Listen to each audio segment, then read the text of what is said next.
Hey, ladies, welcome back to another episode of S.O.C.S. I am so excited to share with you Angela, the Christian Sexpert. Yeah, that's right, ladies. Let me first apologize if you're watching on video. My lighting and the doilies might tell you that I'm not in my studio, that I am at my mom's, but I'm excited to be able to share Angela with all of you. She is a challenger of the status quo, a disruptor of what has always been. And let me tell you, that appeals to me because, I'm a poop disturber. Angela Griffith is known as the Christian Sexpert to over 100,000 social media followers. She has dedicated over 20 years to the study of human sexuality and God's design for sex. Her passion is coaching women to discover a healthier relationship with their God given sexuality. Angela's relationship with Jesus started at a pretty young age of 19, and while she wasn't raised in the purity culture, she did get a heaping helping of it at college and after her salvation experience. She has a unique perspective on how purity culture impacts marriage. She uses social media as a way to change the narrative from inside the house. She sees the damage of purity culture, but knows that God tells us he wants us to have abundance in all areas of our life, including sex. She is a sex and intimacy coach and uses her social media platform to provide the sex education you wish you had received. She has created multiple products designed to improve the sexual and non sexual intimacy in your marriage. She will have you reaching for pearls to clutch, make you laugh, make you blush, and make you search your Bible asking, is she serious? Is it really say that there? She and her husband have one child. She's a leader for the International Women's Ministry, Natural Christian Mamas, a homeschool mom, a lover of all things glitter, ready to set you on a new path with your husband, telling you, quote, go have good sex. Welcome, Angela. So Thank happy to you have for you. having me. Yes, yes. I am just super excited to see what God has in store for us today. So, question number one, and it's one that I ask everybody, and that is this podcast is to get dedicated to supporting Christian women who desire to have a deeper connection to Christ. If you would please share with the listeners how you can possibly help move them one step closer to a stronger relationship with Jesus. Absolutely. Like you said in my intro, I see the damage that purity culture has done to both women and men, but mostly primarily women. And a lot of women feel like their sexuality is supposed to be something separate from their spirituality, from their relationship with Jesus. And Mhm. that's just not the case at all. If you deeply read Song of Solomon, Mhm. it's incredibly sensual and erotic. And, it talks about oral sex and mutual pleasure and very, very sexual. And so I think helping women unite or reconcile their Mhm. sexual selves with their spiritual selves is very imperative. I think as you were speaking, I was thinking about the importance of not, I like the idea and the concept of not making it so yin and yang, having it Mhm. intertwined within your relationship with Jesus and seeing it as a valuable asset to have your sexuality and not think of it Absolutely. as something that is taboo. I think, purity culture in a sense definitely puts that on, especially younger women, the importance of, not even talking about it, let alone getting Right. to the point where you're titling yourself a sexpert, a Christian sexpert nonetheless, because that's like, two different areas that definitely should be intertwined way more. So I'm excited to see what else you're going to share with us today. Thank you for that. All right. So Absolutely. how can we cultivate different types of intimacy, emotional, physical, intellectual throughout life stages? It kind of aligns Absolutely. with your 12 types of intimacy that you like to share. So please share those. Yes. So one of the things that I talk about is um, when I say intimacy in marriage, the first thing people typically think about is sex. However, Right. there's actually 12 different types of intimacy that we can experience in marriage. Sex is only one of them. One of the challenges that I see in a lot of my coaching clients is they don't have a full grasp all of the different intimacies, and they're relying on sex to create and maintain intimacy in their marriage. And that was never God's design for sex. Sex is meant to be the celebration of intimacy that you've already established before you ever reach the bedroom. And so when you're relying on sex to create and maintain intimacy, you are basically building your house on shifting sand, like the parable Hmm. says, Hmm. because that was never meant to be the foundation of our marriage.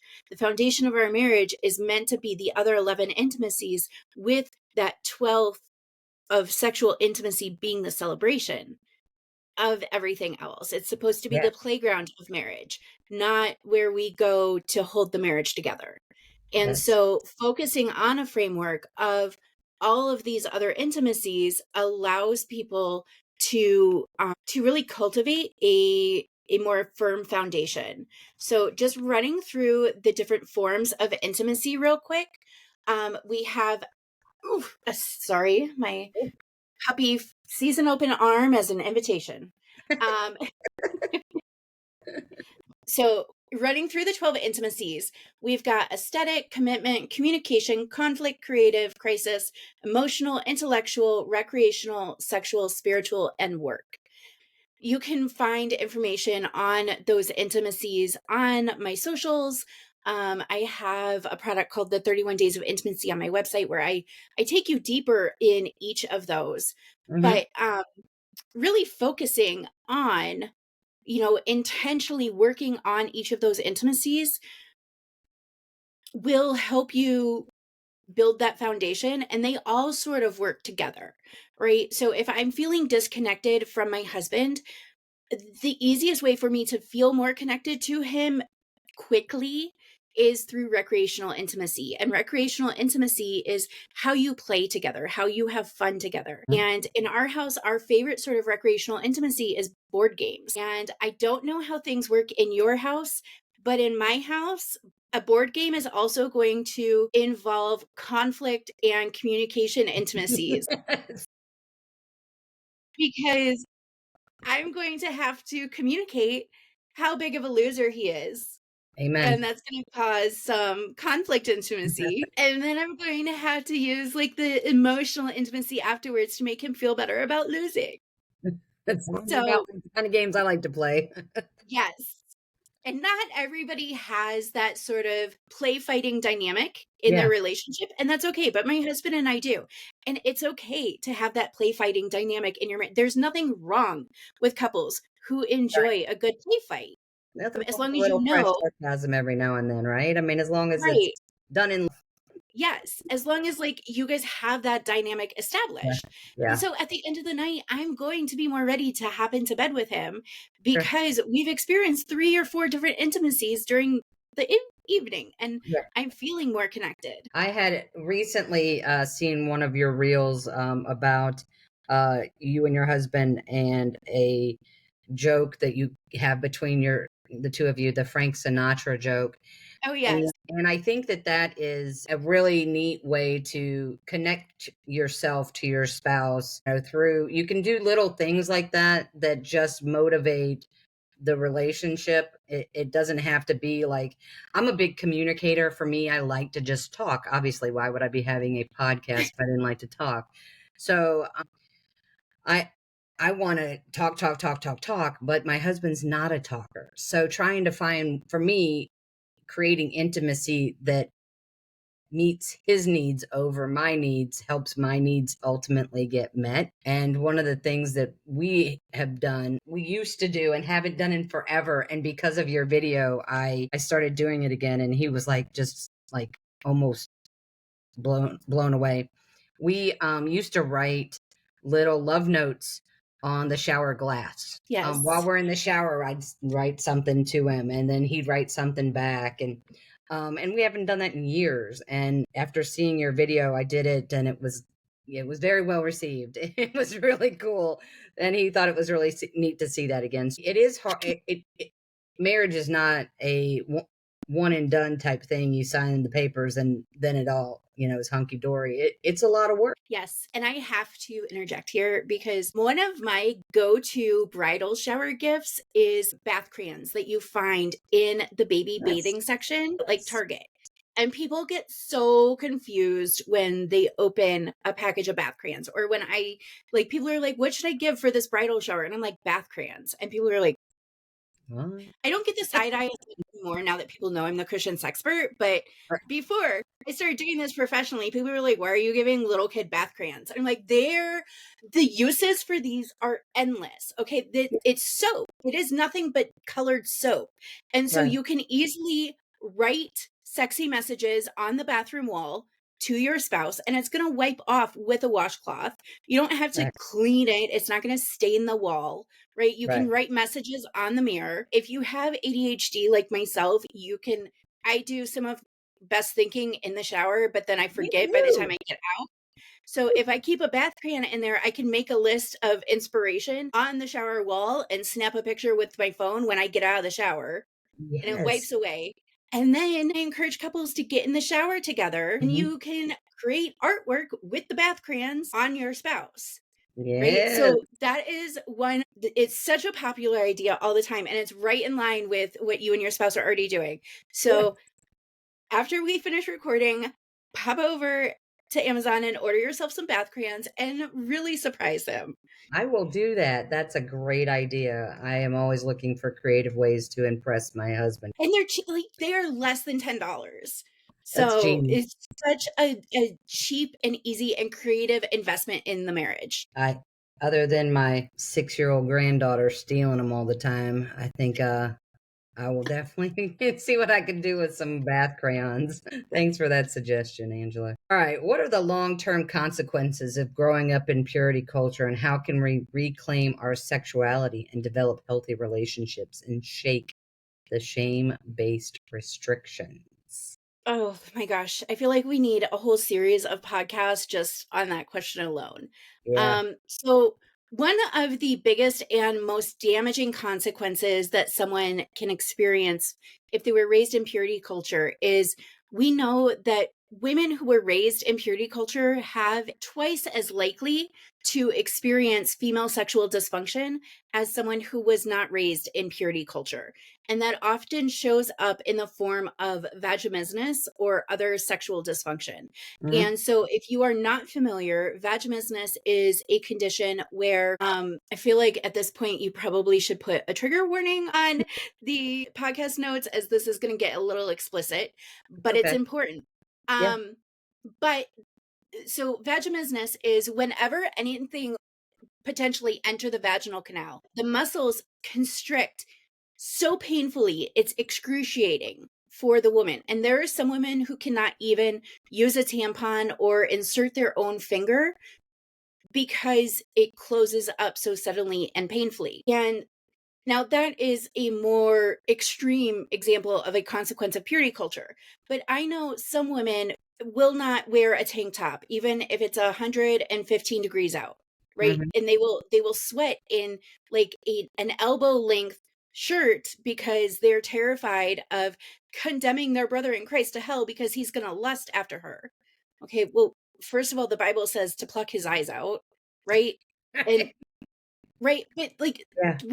these women are inflicting suffering upon themselves because of the things that they were taught. Like, and it's a lot of internalized shame because we were female sexuality was shamed and fetishized at the same time. And the messages are so conflicting. It made us responsible for men's lust and yet shamed us for experiencing any sexual feelings of our own. So, shaking it is going to be a very long process. It's a lot of intentional work of looking at those messages that you internalized as soon as you become aware of them, because a lot of Mhm. women are not even aware that they have this internalized messaging that is not biblical, and really looking at what the Bible actually is saying. Like the whole will not wear a tank top thing. Babe, if it's 100 and some degrees out, like, do Girl. not put yourself in physical distress for the potential of a man that Jesus told to pluck his eyes out if he lusts, right? Like, purity culture linked the "do not cause your brother to stumble" and modesty verses, when the Bible never actually put the two of them together. And the modesty verses in the Bible are not about wearing tank tops or how much skin you're showing. They are about wealth and flaunting your wealth. And the larger issue there is, are you intentionally trying to draw attention to yourself? Are you looking to make yourself a spectacle? Or are you just trying to not have heat stroke, right? Which one is it, right? And That's funny. so really examining what the Bible is actually saying. Yes. If you're quoting this, well, the Bible says that we have to be modest and not cause our brothers to sin. Does it? Is that what it says? Or are you just parroting what you've been taught? You haven't actually looked at the verses. Well, and I think that was from a purity perspective, and I understand where the plan went awry, where it went Yeah. too far. I understand the purpose of it. I respect the purpose of it. I didn't do a very good job with it. I didn't really, not with my children, not with myself. And here I am serving God just the same, and He loves me no matter what mistakes I've made or not made throughout my upbringing. But I do definitely agree that that's a really hard one to overcome, the shame that has been instilled. And yes. And people get really angry with me when I say that we need to stop the purity culture teachings, because people don't understand that there's a difference between purity culture and biblical purity. They are Yeah. not the same thing. I cannot tell you how many times that people have been like, well, you just want teenagers to go out and have orgies. Is that what I said? Why do you think that the only two options are to shame a teenage girl for existing in a developing body or orgies? Those are not the only two options. Right. And purity culture was a specific set of teachings that became popular in the late 70s, early 80s, and is still taught in some circles today.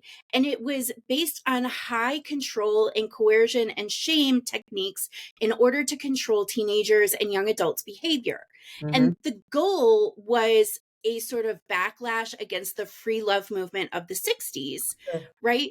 But it swung so far in the other direction that it lost any semblance of biblical purity and just became Pharisee stomping ground to control without any actual pointing to Jesus or his teachings. Very good point.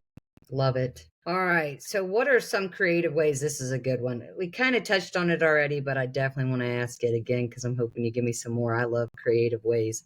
What are some creative ways women can keep intimacy alive, and how can we initiate conversations that are open and honest, but still respectful of diverse viewpoints? Because I don't know about, I mean, that just so, I mean, not everybody is as sexperty as you. So, So I'm going to reframe the question to ensure that I am clear. We're sure. asking how we can spice things up in our sex lives. Yes? And intimacy, yes. Okay. But Well, sex.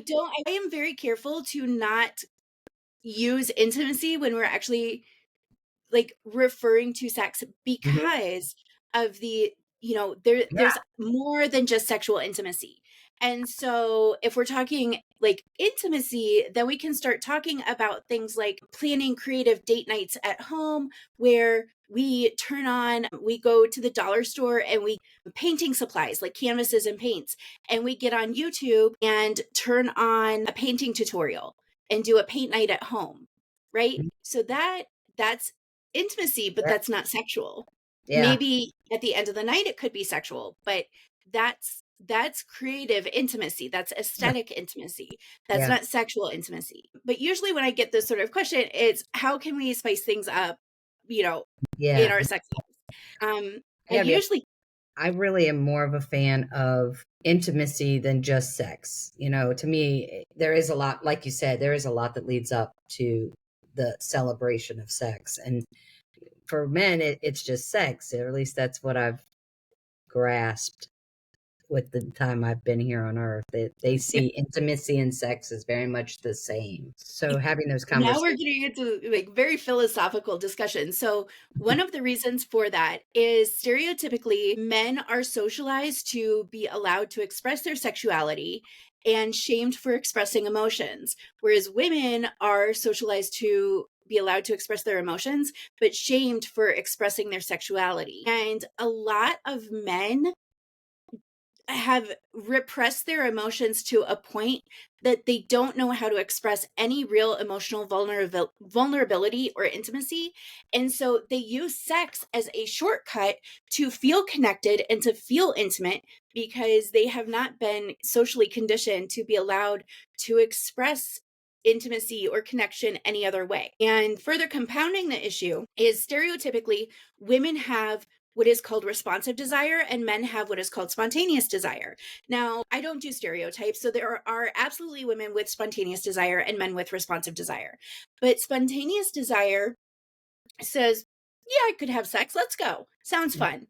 Whereas responsive desire needs to be doing sexy things with the body before the brain catches up and says, oh, yeah, I do like sex. I want to have sex. Let's do it. Right. But the body needs to be engaged in that sexy activity before the brain catches up and says, yeah, I do want to have sex. Mm-hmm. And going back to what you said about, you are a bigger fan of intimacy over sexual activity.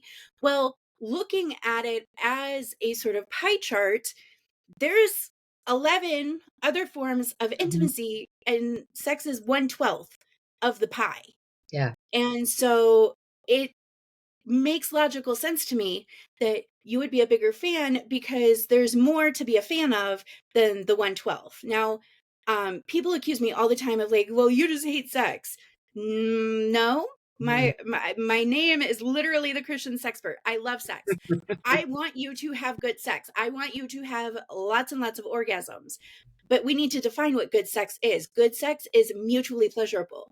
And so if both parties are not fully engaged and on board, it's not doing what it was designed to do, which is bring mutual pleasure, Mm-hmm. right? Yeah.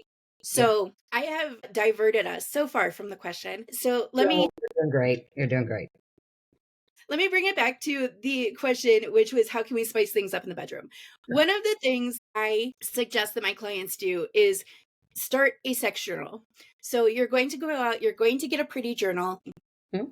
This is going to be your sex journal. And this is going to be the place where you write about your sex life. And a lot of people are intimidated by this at first because they're like, I don't know what to write because they think like it has to be this like 3-page long dissertation on their deepest fantasy right off the bat. And I'm like, you're doing too much. All right, let's start small. We're Right. going to get Write a couple there. sentences. Right, exactly. We're going to get there. This Right. will eventually become the place where you reveal your deepest fantasies. But we're going to start small. We're going to start with 3 things. The last time we had sex, I really loved blah, blah, blah. I didn't so much love blah, blah, blah. And the next time we have sex, I would like to try blah, blah, blah. You're just Mm. going to write those 3 things. Okay. And they don't have to be super elaborate. It can be as simple as the next time we have sex, we can do the same position. I just want to try a slightly different angle, right? Do in the same our usual position in a different angle. So Yep. Yep. then what you're going to do is you're going to allow your spouse to read what you have written. But the key here is don't make it weird. Don't hand it to them and then stare into their soul as they read it. Right? A lot of I people, seem to be like, hey, great. I'm going to do number 3 for you next time. yeah, a lot of people struggle with sexual communication because of the leftover shame of purity culture, and they think they aren't supposed to talk about sexy things, or they are afraid of rejection. They're afraid that what they want is too much, that their spouse is going to think that they are weird or too kinky or too out there. And they're afraid of seeing rejection on their spouse's face or their spouse rejecting them in some other way. And that's why the sex journal is so great because even if your spouse does have a moment of, "Ooh, I didn't know that they wanted that," you're not going to see that on their face. They're going to be able to get their face under control. and they're going to write a response in the sex journal. And they're going to write, the last time we had sex, I really loved. I didn't so much love, and I would like to try. But they're also going to have the opportunity to ask questions. Oh, I didn't realize that you didn't like this. What about it don't you like? I didn't realize that you were interested in this. What about it appeals to you? Mm-hmm. Yeah. What feeling are you hoping to feel with this thing that you're wanting to do that we haven't done before? Mm-hmm. Right? It's an opportunity for both of you to think carefully about your sexual communication without and working to mitigate the hurt feelings in your responses, and to really do some self-reflection before you just blurt something out that maybe you could have phrased better if verbal communication. And eventually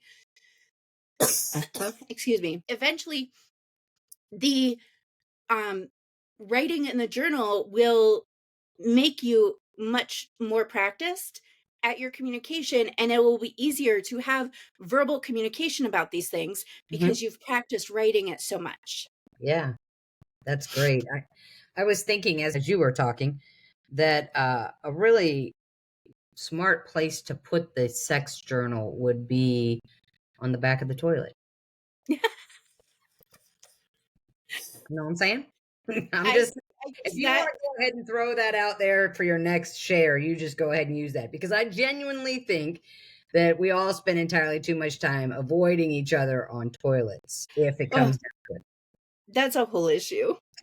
Yes, we probably don't have time to get into that one. But the next, it does kind of lead into my next question, which is, what are the signs a couple is stuck in the roommate stage? And beyond sex, how can couples rekindle emotional and physical intimacy? We've also um touched on that, but I'm looking more about the signs of the stuck in roommate. yes. So we see it's sort of that sense of two ships passing in the night. Mm-hmm. There's not a lot of communication intimacy. There's a lack of emotional intimacy. They are probably easily irritated with each other. When they do talk, it's probably business related and not interpersonal, right? So it's, hey, kid one has karate tonight. Kid two needs his soccer uniform washed. Light bulb in the bedroom's burnt out. The laundry lists of Yes. things, and not, hey, this happened today and it was frustrating, and I am feeling some things about it, right? It's that the communication div- defaults to surface level and Mm-hmm. not anything deeper. And it's often seen, you start to see it in the bedroom because there's a lack of desire for intimacy, of Mm-hmm.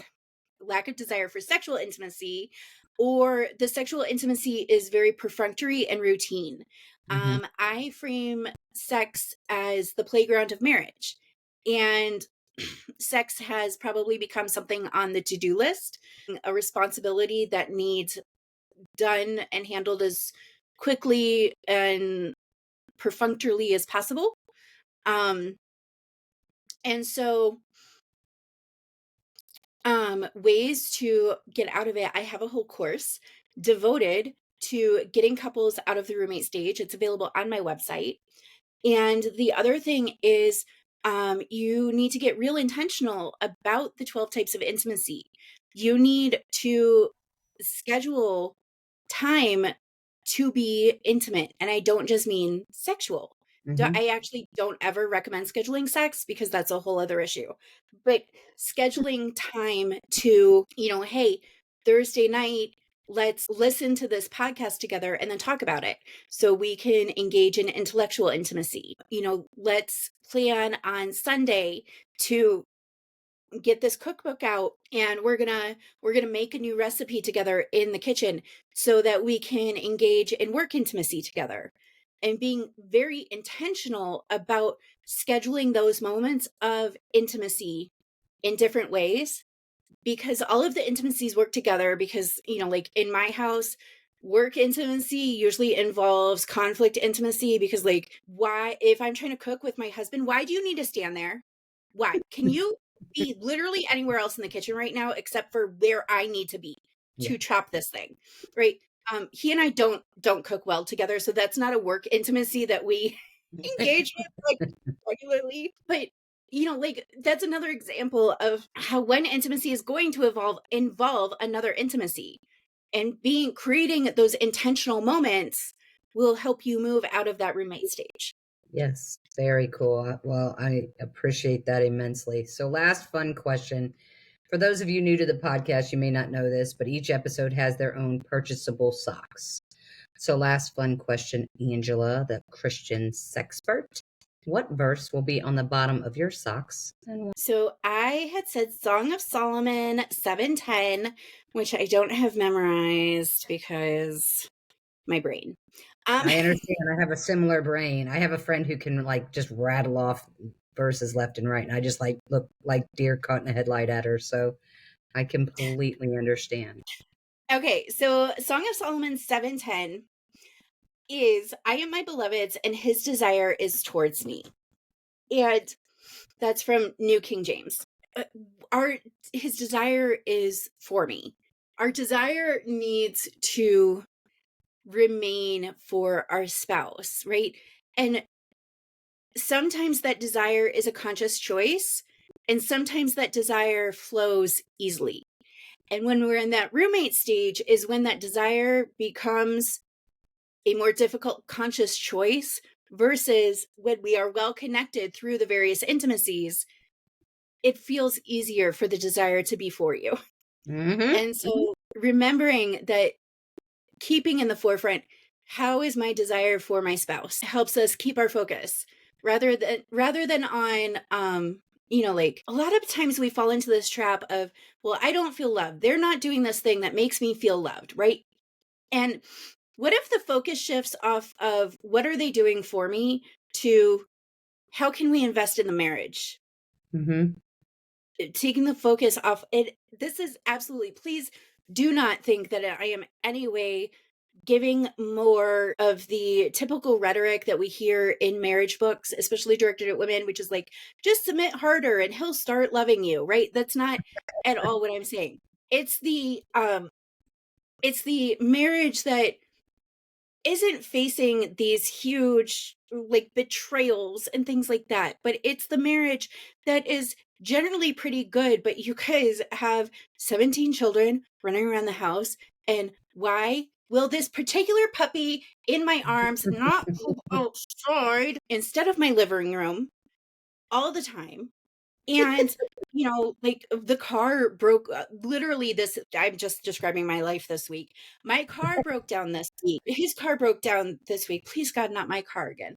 His car broke down this week. And, we've got 3 karate lessons and day camp. And like, it's easy for that, for my desire for him to get lost in all of that. And not just sexual desire, but my desire to look at his face and talk to him, because Yeah. it's easy to want to just check out and scroll TikTok and Mm-hmm. claim I'm doing research, right?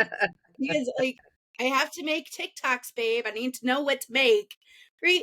But like in the middle of all of that, like I need to, and it would be easy for me to, in the middle of all of those things, well, he left his laundry in the bathroom again, and it was his night. He was supposed to literally, he was supposed to wash dishes last night, and I had to do it. And it would be easy for me to say, well, he's not doing the things that make me want to desire him. And reframing, okay, well, if I'm protecting my marriage, I'm gonna have to like see his face, so I guess I'm gonna get out a deck of cards and play a stupid game with his stupid face so that I don't think he's quite so stupid. It's Yep. that sort of thing. I can completely understand exactly what you're saying. I think most of the ladies listening right now can. Yes, How but can the ladies find you? I am the Christian Sexpert across all social media platforms, and you can go to my website, thechristiansexpert.com, to see all of the products that I have created, the course I mentioned, and get in touch with me for coaching. Sounds awesome. Tell the ladies what you have upcoming here in September. So in September, I will be speaking at the Woman Evolve conference with Sarah Jakes Roberts. That's It super is exciting. in Yes, I am super excited. It's in Arlington, Texas, September 24th through 7th. So make sure that you guys check to see if you can get tickets and come see me. Sounds awesome. Well, thank you so much, Angela, for socking it to him. You've been great.